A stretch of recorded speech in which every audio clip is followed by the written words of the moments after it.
શું નામ છે બેન તમારું? મારું નામ પરમાર રેચિતા નરેશભાઈ છે. બરાબર. તમારું રહેવાનું ક્યાં છે? હું જુનાવાડ જ રહું છું, રામાપીરના ટેકરાઓ. બરાબર. તો તમને કઈ પ્રોબ્લેમ હતી? મને સ્કિનની પ્રોબ્લેમ હતી. મારા સ્કિનમાં ડાર્ક સ્પોટ બહુ થઈ ગયા હતા. બરાબર. અને પિમ્પલ્સ પણ બહુ થતા હતા. બરાબર. ડાર્ક સ્પોટ્સ વધારે હતા અને પિમ્પલ પણ વધારે હતા. તો તમે એના માટે નેટસર્ટની કઈ પ્રોડક્ટ વાપરેલી છે? મેં છે ને નેટસર્ટની હાઇડ્રા બૂસ્ટ ક્લિન્ઝરની યુઝ કર્યું છે. બરાબર. હાઇડ્રા બૂસ્ટ ક્લિન્ઝિંગ હું લોશન સવારે અને સાંજે યુઝ કરું. બરાબર.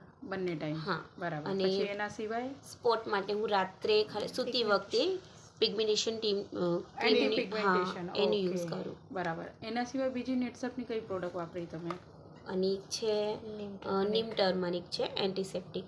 એ મને કંઈ ઇચિંગ કે એવું લાગે તો હું એની માટે યુઝ કરું. બરાબર. બરાબર. તો તમને અત્યારે આ પ્રોડક્ટ તમે વપરાશ કરી તો એમાં તમને કંઈક ફાયદા છે?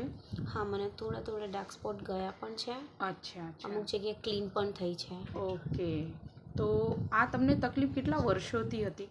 મને બહુ ટાઈમ પહેલાંની હતી, અત્યારની નથી. બરાબર. લગભગ કેટલા વર્ષ?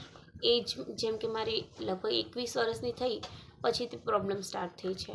અને અત્યારે એજ કેટલી છે તમારી? અત્યારે હું 29 છું. બરાબર. એને લગભગ તમારા આ જો 7-8-9 વર્ષનું જે આ પ્રોબ્લેમ હતી તો એનાથી તમને મિનિમમ કેટલા ટકા રાહત છે અત્યારે તમને?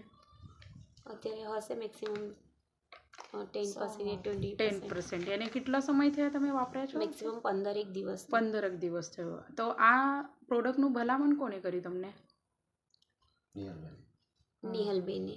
બરાબર. તો નિહલબેન, આ તમે પ્રોડક્ટની ભલામણ કરી તો બેનને સજેશન કર્યા તમે તો કેવી રીતનું આ પ્રોબ્લેમ એમને તમને ખ્યાલ આવ્યો? એટલે હું બ્યુટિશિયન છું. અચ્છા. અને રિચિતાબેન મારા જોડે આઈબ્રો અને ફેશિયલ કરાવવા આવે છે. ઓકે. પણ એમને જે પિગમેન્ટેશન હતું ને એટલે મને આ પ્રોડક્ટની અનુબેનથી ખબર પડી હતી. એટલે પછી હું એમાંથી મેં વસ્તુઓ મંગાવીને એમને કીધું કે તમે ટ્રાય કરો, તમને આ વસ્તુ ફાયદાકારક રહેશે. તો એમને અત્યારે 10 દિવસથી ટ્રાય કર્યું છે વસ્તુ અને એમને ફાયદો પણ થયો છે. અને અત્યારે ફરીથી એ મને કહે છે કે વધારે ફાયદાકારક વસ્તુ છે એટલે નેહા મને બીજી વાર બી તું મને લાવી આપજે.